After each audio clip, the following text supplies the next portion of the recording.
నమస్తే. ప్రస్తుతం మనం మల్కాజ్గిరి పార్లమెంట్ పరిధిలోని వినాయక్ నగర్‌లో ఉన్నామనమాట. సో, వినాయక్ నగర్‌లోని కార్పొరేటర్ ఇప్పుడు సిట్టింగ్ కార్పొరేటర్ క్యానం లక్ష్మి మేడం గారు మనతో ఉన్నారు. మేడం నమస్తే మేడం. నమస్తే. మేడం ముందుగా మీరు బీజేపీకి సంబంధించి కార్పొరేటర్ ఇక్కడున్నారు. సో, కార్పొరేటర్‌గా మీరు ఏ పనులు స్టార్ట్ చేసిర్రు మేడం?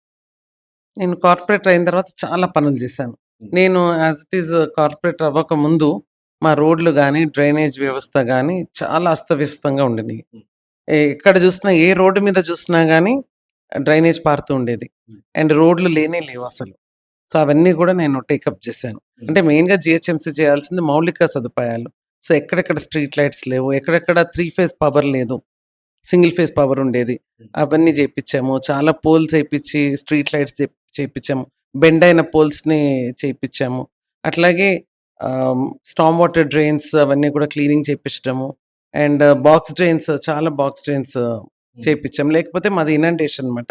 అంటే వర్షం వస్తే అందరూ ములిగేటోళ్ళు. అట్లాంటిది హ్మ్. చాలా మటికి పనులైతే చేపిచ్చాం. ఇప్పుడు ఇంకొంచెం అంటే మేము కొంచెం మంది పబ్లిక్‌తోని మాట్లాడినప్పుడు గాని ఇంకొంచెం ఇంకా స్టిల్ కొంచెం ప్రాబ్లమ్స్ అట్లనే ఉన్నాయి. అంటే వర్షం పడ్డప్పుడు ఇంకా దోమలు గాని, నీళ్ళు గాని అట్లనే ఉన్నాయని చెప్పేసి చెప్తున్న పరిస్థితి మేడం. అవును. మల్కాజ్గిరి ఎప్పుడు కూడా సెకండ్ రేటెడ్ సిటిజన్స్ గానే ఉన్నారు. హ్మ్. మల్కాజ్గిరిలో ఉన్నవాళ్ళు. మనం ఎంత చేసినా ఫండ్స్ ఒకటి రాకపోవడము. హ్మ్. మొన్న ఈవెన్ బీఆర్ఎస్ గవర్నమెంట్ ఉన్నప్పుడు మన కాంట్రాక్టర్స్‌కి అసలు డబ్బులివ్వరు. హ్మ్. కాంట్రాక్టర్స్‌కి బిల్స్ పెండింగ్ ఉంటాయి. వాళ్ళు ఏ కాంట్రాక్టర్ వచ్చి పని చేస్తాడు మన దగ్గర? హ్మ్. వాళ్ళని బ్రతిమాలుకొనే పని చేపించుకోవాలి. వాళ్ళకి 1 ఇయర్, 2 ఇయర్స్ అయినా గాని వాళ్ళకి బిల్స్ రావు. బడ్జెట్‌లో మటికి పెద్ద పెద్ద బడ్జెట్స్ పెడతా ఉంటారు. కానీ గ్రౌండ్ లెవెల్‌లో చూస్తే మనకి హ్మ్. శాంక్షన్స్ రావు. మనం ఎంతో కష్టపడి, ఎంతో వెనకాల పడితే గాని కాని పరిస్థితి ఉంటది. అందుకని చెప్పి ఇంకా చాలా డెవలప్‌మెంట్ ఇప్పుడు మనకి మెయిన్‌గా దోమల బెడదకి నా డివిజన్‌లో బండ చెరువు అని ఉంటది. హ్మ్. ఆ బండ చెరువయితే అదొక సెప్టిక్ ట్యాంక్ లాగా అయిపోయింది. ప్రతి డ్రైనేజ్ ఎళ్లి దాంట్లో కలుస్తది. హ్మ్. స్టార్మ్ వాటర్ డ్రైన్ ఎళ్ళాలి దాంట్లోకి. స్టార్మ్ వాటర్ డ్రైన్ అంటే వర్షం పడిన నీళ్లు ఆ చెరువులోకెళ్ళాలి. కానీ డ్రైనేజ్ అంతా గూడా ఆ చెరువులోకి కలిపేశారు. హ్మ్. STP plant లేదక్కడ. అండ్ ఆ మురికి నీళ్ళకి గుర్రపు డెక్క బాగా పెరుగుతుంది. ఆ గుర్రపు డెక్క పెరిగి నేచురల్లీ దోమలు. హ్మ్. అండ్ ఆ దోమలు పోవాలంటే ఆ గుర్రపు డెక్కని క్లీన్ చేపిద్దామని కూడా చాలా ట్రై చేశాం. ట్రై చేస్తే ఒక ఎఫ్‌టీసీ మెషిన్ ఒకటి పంపించారు గానీ, నీళ్లు తక్కువుంటాయి. కింద బండలుంటాయి. హ్మ్. సో, ఆ మెషిన్ గూడా ఎక్కువ తీయలేకపోతుంది. సో, చాలా వివిధ రకాల ప్రాబ్లమ్స్ ఉన్నాయి మా డివిజన్‌లో అయితే. అవన్నీ గూడా చాలా ఉన్నాయి సాల్వ్ చేయాల్సినవి. అట్‌లీస్ట్ నేనొచ్చిన తర్వాత కొన్ని పనులన్నా చేపించగలిగాను. హ్మ్. యాహ్! సో, మేడం మీరన్నారంటే బీఆర్ఎస్ హయాంలో ఉన్నప్పుడు లేదా కాంట్రాక్టర్స్ డబ్బులు గూడా ఇవ్వని పరిస్థితి అని జెప్పేసి చెప్పారు. కానీ బీఆర్ఎస్ అప్పుడు గతంలో ఉన్నప్పుడేమో మేయర్ గారు గూడా చాలా సార్లు అన్నారు. మేము ప్రతి ఒక్కరికి పెండింగ్ చలాన్లుంటే అన్ని పెండింగ్ పైసలు కట్టేసినాము. సో, మేమున్నప్పుడు చాలా వరకు డెవలప్‌మెంట్ అయిందని జెప్పేసి చెప్తున్న పరిస్థితి. అస్సలు గాదు. హ్మ్. మీరు ఏవన్నా మావి కౌన్సిల్ మీటింగ్స్ అవి చూస్తే మీకు దెలుస్తుంది. హ్మ్. మేము ఎన్నో సార్లు కాంట్రాక్టర్స్‌కి ఎందుకు పైసలివ్వట్లేదని జెప్పి కమిషనర్ గారికి రిప్రజెంటేషన్ ఇచ్చిన సందర్భాలు కూడా ఉన్నాయి. సో, మెయిన్ ప్రాబ్లమ్ ఈస్ కాంట్రాక్టర్స్‌కి డబ్బులు పే చేయకపోవడం. అట్లాగే నేచురల్లీ 8,00,00,00,000 ఇచ్చేవాళ్ళు జోనల్ కమిషనర్‌కి. హ్మ్. ఆయన కింద ఒక 24, 25 డివిజన్స్. నెలకి 8,00,00,00,000 ఎక్కడ ఏం సరిపోతాయి జెప్పండి. హ్మ్. అండ్ వాళ్ళకేమో బీఆర్ఎస్ ఎమ్మెల్యేస్ ఉంటారు. వాళ్ళు కొన్ని ఫండ్స్ వాళ్ళు ఇన్‌ఫ్లూయెన్స్ చేసి తీసుకెళ్లడము. అట్లా అవుతూ ఉండేది. అండ్ మోర్ ఓవర్ సిటీలో కొంచెమన్నా డెవలప్‌మెంట్ ఉందేమో గానీ మల్కాజ్గిరి దగ్గరకొచ్చే వరకు మేము సిటీ పక్కనే ఉంటాం ఉండడానికి. అవును. కానీ మల్కాజ్గిరి ఒక విలేజ్ కంట దారుణంగా ఉంటది. హ్మ్. మీరెళ్లి చూస్తే రోడ్ల మీదకెళ్ళి చూడండి. ఇప్పుడు ఇంకా మా వినాయక్ నగర్ ఎళ్తే అట్‌లీస్ట్ డ్రైనేజ్ అక్కడ ఇక్కడ పారుతుండదు. ఎందుకంటే నేను వెనకాల పడి, నేను ఆ drainage especially Storm water drains అన్నిటిని కూడా ఎప్పుడు డీసిల్టింగ్ అయ్యేలాగా చూడడము. కానీ 2 ఇయర్స్ నుంచి మళ్ళీ డీసిల్టింగ్ అవ్వలేదు. మళ్ళా వర్షాకాలం వస్తే ఏమవుతది అని చెప్పి భయంగుంది. హ్మ్. ఇంకోటి ఇక్కడ చూసుకున్న మల్కాజ్గిరి ఎమ్మెల్యే చూసుకుంటే బీఆర్ఎస్ పార్టీ మరి రాజశేఖర్ రెడ్డి ఉన్నారు. సో, అతను గెలిచినాక ఏమన్నా రావడం గాని, ప్రజల్లో కలవడం గాని ఆర్ ఎల్స్ మీరు ఇప్పుడు ప్రతినిధిగా ఉన్నారు కాబట్టి సో, మిమ్మల్ని గాని ఇట్లా లీడర్స్‌ని గాని ఎవరైనా కలిసే ప్రయత్నం చేసిర్రా? కలుస్తున్నారు. హ్మ్. యాజ్ బీఆర్ఎస్ ఎమ్మెల్యే తిరుగుతున్నారు ప్రజల్లో. కానీ ఆయన కూడా కొత్తగొచ్చారు గదా! హ్మ్. ఇంకా కొత్త గవర్నమెంట్ వచ్చిన తర్వాత వాళ్ళ దగ్గర అసలే పైసలు లేవు. హ్మ్. కాంగ్రెస్ గవర్నమెంట్ వచ్చిన తర్వాత వాళ్ళ దగ్గర పైసలు లేనప్పుడు హ్మ్. ఇక్కడి నుంచి ఏం శాంక్షన్ చేస్తారు? ఆయనొచ్చిన తర్వాత అయితే నాకు తెలిసి అసలు ఒక్క పనికి కూడా శాంక్షన్ అయితే అవ్వలేదు. ఏం గాలేదు. పనులైతే ఏం గాలేదు. హ్మ్. మల్కాజ్గిరిలో పనులు. హ్మ్. ఏం గాలేదు. సో, మల్కాజ్గిరిలో అసెంబ్లీలో చూసుకుంటే బీఆర్ఎస్ అభ్యర్థిని గెలిపించారు. సో, ఇప్పుడు ఎంపీ ఎలక్షన్స్ వస్తున్నాయి. సో, ఇక్కడ ముగ్గురు ఇటు ఈటెల రాజేందర్ గారు కావచ్చు, లేదా సునీతా మహేందర్ రెడ్డి కావచ్చు, లేదా రాగిడి లక్ష్మారెడ్డి ఈ ముగ్గురు కూడా పోటీ చేస్తారు. సో, ఆబ్వియస్లీ మీరు బీజేపీ అనే చెప్తారు. సో, ఎట్లుండబోతున్నారు? ఈ ముగ్గురిలో ఫైట్ ఎవరి మధ్యలో ఉండబోతుంది? ఫైట్ అయితే అసలు వాళ్ళిద్దరు కూడా ఏమాత్రం ఫైట్ ఇవ్వలేరు. ఆ! అంటే it is one sided. Power is one sided. Etela Rajender అన్ననే గెలుస్తున్నారు. వాళ్ళిద్దరూ కూడా ఎవ్వరికి పరిచయమే లేదసలు. హ్మ్. మాకు అసలు వాళ్ళు నాన్ లోకలే. ఇప్పుడు ఈటెల రాజేందర్ అన్నని ఎవరో అంటున్నారు నాన్ లోకల్ అని. ఆయన కానే కాదు. ఉద్యమం అప్పటి నుంచి కూడా ఈ ప్రాంతాలన్నీ తిరిగిన ఆయననే. అదీ కాకుండా ఆయన ఉండేది షామీర్పేట్. హ్మ్. షామీర్పేట్ మేడ్చల్ అసెంబ్లీకొస్తది. మేడ్చల్ అసెంబ్లీ మల్కాజ్గిరి పార్లమెంట్‌లో ఉందా లేదా? హ్మ్. ఉంది కదా! ఆయన ఎట్లా నాన్ లోకల్ అవుతాడు? హ్మ్. ఆయన 100% లోకల్ మాకు. అండ్ ఆయనకి అందరితోటి పరిచయాలున్నాయి. ఆయన ప్రూవ్ చేసుకున్నారు. యాజ్ హెల్త్ మినిస్టర్‌గా, యాజ్ ఫైనాన్స్ మినిస్టర్‌గా ఆయన ఎంత మంచి వర్కరు, ఎంత బాగా పనిచేస్తాడు అన్నది ఆయనకు ఆల్రెడీ మనుషుల్లో ప్రూవ్ చేసిన హ్మ్. ఎమ్మెల్యే. 7 సార్లు ఎమ్మెల్యే ఆయన. హ్మ్. So, he is a seasoned politician and hard working politician, down to earth politician and easily approachable. హ్మ్. అండ్ ఆయనకి అన్నీ కూడా అవగాహన ఉన్నాయి. కాబట్టి ఈటెల రాజేందర్ అన్న 100% గెలుస్తున్నారు. అదే కాకుండా ఆయన కాంపిటీషనే కాదు ఇద్దరు. హ్మ్. కాంగ్రెస్ అభ్యర్థి కూడా కాంపిటీషన్ కాదు.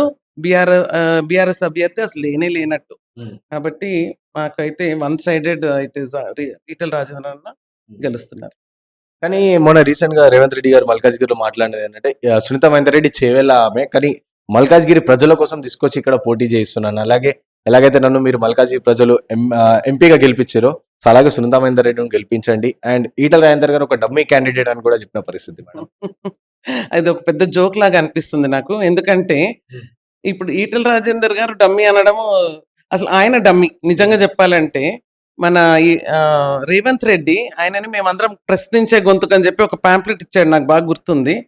ఓకే. ఈయన ప్రశ్నిస్తారు గదా! పార్లమెంట్‌లో ఎన్నడుగుతారో మల్కాజ్గిరి గురించి, ఎన్ని ఫండ్స్ ఇస్తారో అని జెప్పి, ఇక్కడ ప్రజలందరూ గూడా ఆయనని ఓటేసి గెలిపించారు. హ్మ్. ఆయన ఇక్కడ లోకల్ గాదు. అయినా గాని మేము గెలిపించుకున్నాం. గెలిపించిన తర్వాత ఒక్కసారంటే ఒక్కసారి మల్కాజ్గిరికి రావడం గాని, అసలు ఆఖరికి ఆయన ఫండ్స్ అసలు యుటిలైజ్ చేశారా మీరు అడగండి. హ్మ్. ఎంపీ ఫండ్స్ ఉంటాయి గదా! ఎంపీ ఫండ్స్ ఎక్కడ ఆయన ఈ మల్కాజ్గిరి పార్లమెంట్‌లో ఎక్కడ ఉపయోగించారో అడగండి. మా మల్కాజ్గిరికి సీసీ కెమెరాస్ అడిగాం. హ్మ్. చాలా నాది వినాయక నగర్ అయితే స్పెషల్లీ వినాయక నగర్ డివిజన్ ఒక 70% స్లమ్ ఉంటది. హ్మ్. అంటే బిలో పావర్టీ లైన్ వాళ్ళు చాలా మంది ఉంటారు. వాళ్ళు సీసీ కెమెరాస్ అవి పెట్టుకోలేరు. హ్మ్. అండ్ మేము అడిగితే అసలు ఒక 3.5 లక్షలు ఏదో శాంక్షన్ వచ్చింది ఎంపీ గారి దగ్గర నుంచి ఫండ్ అని చెప్పారు కానీ ఇప్పటిదాకా అది కూడా ఇంప్లిమెంట్ కాలేదు. అంత చిన్న విషయం కూడా అవ్వలేదు. ఇంకేమవుతాయి ఆయనతోటి? ఆయన మాకు ఎంపీగా ఉండి మల్కాజ్గిరికి ఒక్క పైసా కూడా మాకు హ్మ్. ఆహ్, ఈ ఫండ్స్ రాలేదు. ఆయన వల్ల ఏమీ లాభం జరగలేదు. హ్మ్. ఇప్పుడు ఆయన తీసుకొచ్చి మళ్ళా సునీత మహేందర్ రెడ్డి గారిని నిలబెడుతున్నాను. ఆయన ఏమన్నా ప్రూవ్ చేసుంటే, ఆయన బాగా పనిచేసుంటే ఆయన చెప్తే ఎవరైనా వింటారు. హ్మ్. సో, అదసలు ఛాన్సే లేదు. ఆయన చెప్పేదంతా తప్పు. హ్మ్. ఎవరు నమ్మరు ఆయనని. ఎవ్వరు అందరూ గూడా అంటున్నారు రేవంత్ రెడ్డిని మనం ఎప్పుడు చూడలేదు. ఆయన రాలేదు. ఆయనను నమ్మే పరిస్థితి లేదు. హ్మ్. ఇటు చూసుకుంటే హుజురాబాద్‌లో ఎమ్మెల్యేగానే గెలవలేని వ్యక్తి ఇప్పుడు ఎంపీగా ఏం గెలుస్తారు అని చెప్పేసి కూడా అంటున్న పరిస్థితి మేడం. ఎమ్మెల్యే వేరు. మాకు హ్మ్. తెలుసు. హ్మ్. మాకిక్కడ ఎమ్మెల్యే ఎట్లా గెలిచారో గూడా తెలుసు. హ్మ్. MP is different. హ్మ్. సో, ఎమ్మెల్యే ఆయన 2 దగ్గర పోటీ చేశారు. పోటీ చేశారు. అది జస్ట్ హుజురాబాద్‌లో చేస్తుంటే అది వేరు. హుజురాబాద్‌లో మీకు తెలుసు. హ్మ్. ఆయన పాడిపోసి. పాడి కౌశిక్ రెడ్డి ఎటువంటి గిమ్మిక్స్ హ్మ్. ఫ్యామిలీని తీసుకెళ్ళి, మైనర్ గర్ల్‌ని తీసుకెళ్ళి, హ్మ్. వాళ్ళతోటి సెంటిమెంట్ మొత్తం లే అక్కడ విమెన్ అందరికి గూడా నన్ను నా శవం జూస్తారు, శవయాత్రకు రండి, లేకపోతే విజయయాత్రకు రండి. ఆయన మాట్లాడినవి అందరూ జూసారు. ఆయన ఒక పెద్ద డ్రామా జేశాడక్కడ. అండ్ అది గాకుండా ఇంకేం జెప్పారంటే, మీరు హుజురాబాద్ ఆయన అక్కడ గజ్వేల్‌లో గెలుస్తున్నాడు కంపల్సరీ. హ్మ్. హుజురాబాద్ వదిలేసి ఎళ్ళిపోతాడు అంటే, హుజురాబాద్ వాళ్ళందరూ లేకపోతే హుజురాబాద్‌లో ఆయనకెంత మంచి పేరుందో తెలుసు. హ్మ్. ఆయనని తప్పకుండా గెలిపించుకొనుంటారు. కౌశిక్ రెడ్డి ఎన్ని చెప్పితే కూడా. కానీ వాళ్ళు గూడా ఏమనుకున్నారంటే, సరే ఇక్కడ మనం గెలిపిస్తే అన్న ఇక్కడి నుంచి ఎళ్ళిపోయి గజ్వెల్‌ని హ్మ్. తీసుకుంటారని జెప్పి వాళ్ళిక్కడ నెగ్లెక్ట్ చేశారు. అండ్ మోర్ ఓవర్ ఆ సెంటిమెంట్ ఇది. 2 చోట్ల అది గాకుండా ఆయన ఈస్ సీనియర్ లీడర్. ఆయన నియోజకవర్గాలు కాకుండా వేరే దగ్గరకు గూడా ఎళ్లి హ్మ్. కాన్వాస్ చేయాల్సొచ్చింది. ఉన్నది తక్కువ టైము. దాంట్లో అట్లా అయింది గానీ, లేకపోతే ఆయనకి ప్రజాదరణ లేక కాదు. అండ్ వాళ్ళకిప్పుడు ఆల్రెడీ తెలిసిపోయింది హుజురాబాద్ వాళ్ళకి. Already they are feeling bad. కాబట్టి MP is very different and అక్కడ మోదీ గారున్నారు. అక్కడ బీజేపీ గవర్నమెంట్ ఎట్లన్నా వస్తుంది. హ్మ్. సో, ఇక్కడ గూడా ప్రజలు ఎట్లా అనుకుంటున్నారంటే, ఇక్కడ ఈటెల రాజేందర్ అన్నని గెలిపించుకుంటే, ఇక్కడ కూడా ఒక బీజేపీ ఎంపీ మన సమస్యలన్నీ గూడా రిప్రజెంట్ చేయడానికి ఒకళ్ళుంటారు. అండ్ ఆయనకి మంచి విజన్ ఉంది. సో, ఆ విజన్ అంతా గూడా మల్కాజ్‌గిరికి ఉపయోగపడుతుందని చెప్పి ప్రతి ఒక్కళ్ళు గూడా ఆలోచన అట్లాగే ఉంది. మీరిప్పుడు అన్నారు మేడం ఎలాగో నరేంద్ర మోదీ గారు గెలుస్తున్నారు అని చెప్పేసి మీరన్నారు. కానీ ఇటు చూసుకుంటే సెంట్రల్‌లో నెక్స్ట్ రాహుల్ గాంధీ అవుతారు పీఎం అండ్ ఇక్కడ కాశ్మీర్ టు కన్యాకుమారి భారత్ జోడో న్యాయయాత్ర అని చెప్పేసి చేసిర్రు అని చెప్పేసి ఒక వాదన అవుతుంది. భారత్ జోడోనో, భారత్ తోడోనో నాకు తెలీదు. బికాజ్ ఆయన ఎప్పుడు గూడా మనుషుల మధ్యలో చిచ్చు పెట్టాలనే జూస్తూ ఉంటాడు. హీల్ కీప్ కంపేరింగ్ వీళ్ళని, వాళ్ళని కంపేర్ చేస్తూ ఉంటాడు. లైక్ ఆయన జోడో చేయట్లేదు గానీ, తోడో యాత్ర అయితే తప్పకుండా చేశాడు. అండ్ రాహుల్ గాంధీని ఎవ్వరు గూడా ప్రైమ్ మినిస్టర్‌గా అసలు ఊహించలేరు. ఆయన అసలు నరేంద్ర మోదీకి ఆయన ఏమన్నా కంపారిజనా? ఈజ్ అబ్సల్యూట్‌లీ అసలు ఆయన ఆయన విజన్ ఏంటి? ఆయనని ఆర్టిఫిషియల్ ఇంటెలిజెన్స్ గురించి ఏదో అడిగితే ఏం మాట్లాడాడో మేము జూసాం. ఆయన వీడియోలు అవన్నీ జూసాము. ఆయనకి అంత గూడా అవగాహన లేని మనిషి. ఫారిన్ కంట్రీస్‌కెళ్ళి మన దేశం గురించి ఏదేదో మాట్లాడతాడు. మనది ఎంత మంచి పెద్ద డెమోక్రసీ. ఆ డెమోక్రసీ గురించి ఎళ్లి అక్కడ అవహేళన చేసే మనిషి. ఇప్పుడు నేను ఈ మధ్యనే యూఎస్ ఎళ్లి వచ్చాను.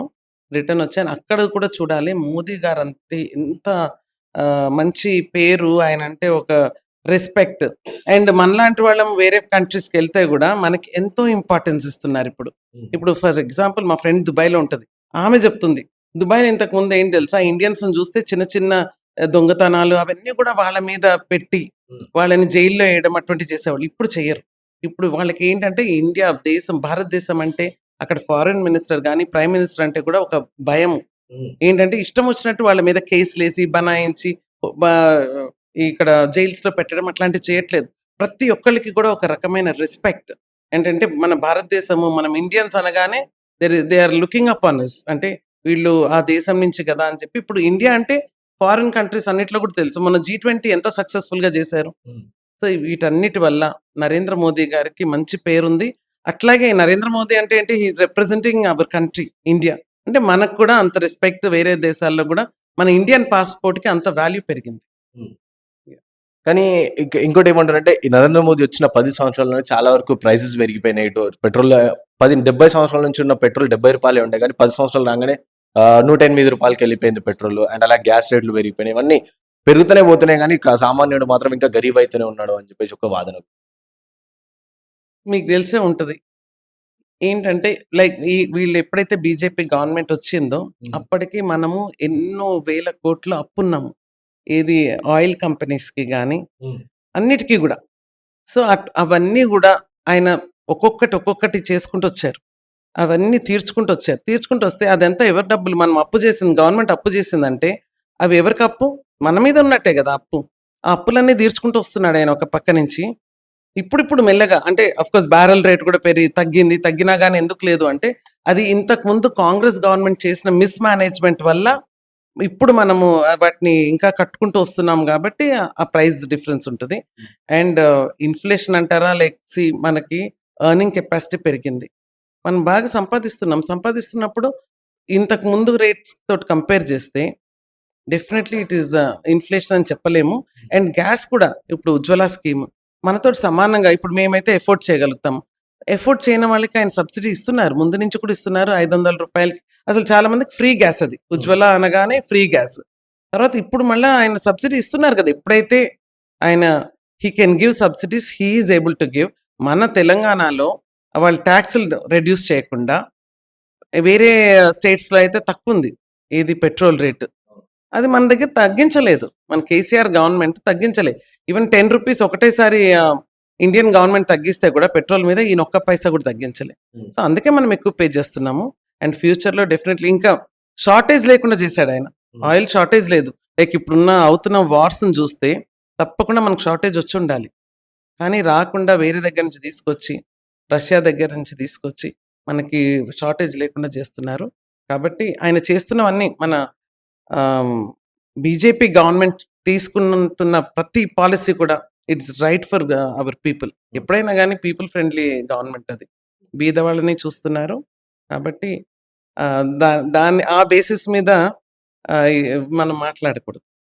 ఇంకోటి మేడం మీకు తెలిసే ఉంటది లైక్ కవిత లిక్కర్ స్కామ్ కేసులో అరెస్ట్ అయ్యారు. సో, అది కావాలని ఈడీ, మోడీ కలిసి వచ్చి అరెస్ట్ చేపిచ్చిర్రు అని చెప్పేసి బీఆర్ఎస్ పార్టీ నాయకులు అంటారు మేడం. మీరేమంటారు? అది పాసిబిలిటీనా?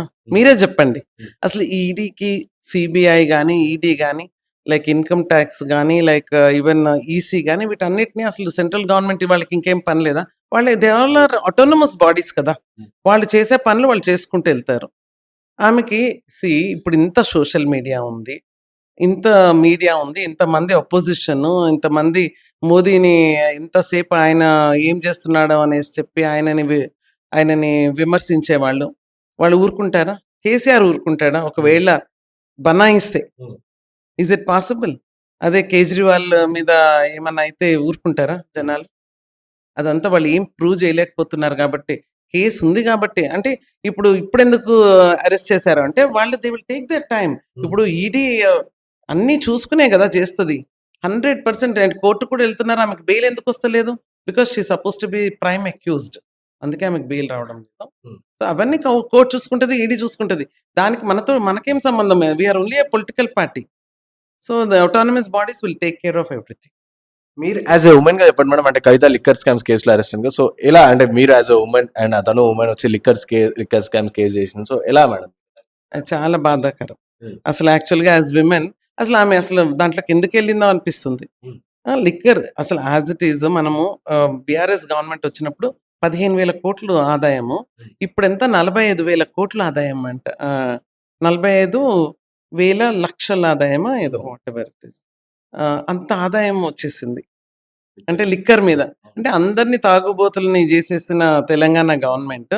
అండ్ ఈమె ఎళ్లి అక్కడ గూడా ఢిల్లీలో త్రూ ఔట్ ద కంట్రీ ఆమె చేయాలి అనుకుంది. అసలు ఆమె చేయాల్సిన పనే గాదది. As a women I really feel very sorry about it. She shouldn't have got involved in the first place.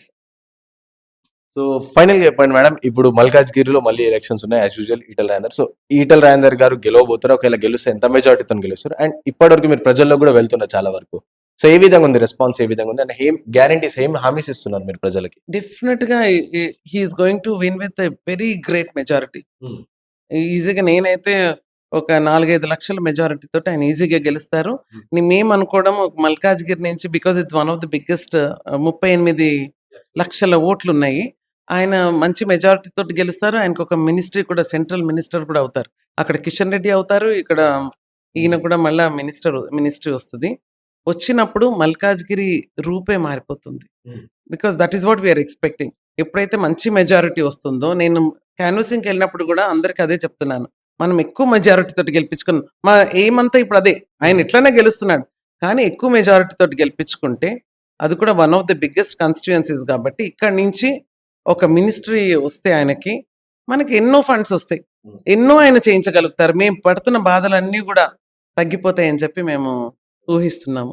So, విన్నారు కదా! ఇది చెప్తున్న పరిస్థితి. సో, ఎలాగైనా సరే మల్కాజ్‌గిరిలో ఓవరాల్ 5-6 లాక్స్ మెజారిటీతోని ఈటెల రాజేందర్ గారిని గెలిపించుకుంటాం. అండ్ ఒకవేళ గెలిస్తే మాత్రం ఇటు మా మల్కాజ్‌గిరి ప్రజలకున్న సమస్యలన్నీ తీరిపోతాయని చెప్పేసి చాలా ధీమా వ్యక్తం చేస్తున్నారు. అండ్ అలాగే ఇటు సెంట్రల్‌లో మోడీ గారే ఉండాలి. ఎందుకంటే మేము రీసెంట్‌గా యూఎస్‌కి కూడా వెళ్ళిన పరిస్థితి. సో, యూఎస్‌కి వెళ్ళాం కావచ్చు, దుబాయ్‌లో గాని, సో, అక్కడ మా ఫ్రెండ్స్ ఉన్నారు. వాళ్ళ దగ్గరికి వెళ్తే ఇండియన్స్‌ని చాలా బాగా రెస్పెక్ట్ చేస్తున్నారు. సో, అది జస్ట్ బికాస్ ఆఫ్ మోదీ అని చెప్పేసి మేడం గారు చెప్తున్న పరిస్థితి. సో, వీడియో జర్నలిస్ట్ సాయితో రాణా ప్రతాప్, హైదరాబాద్.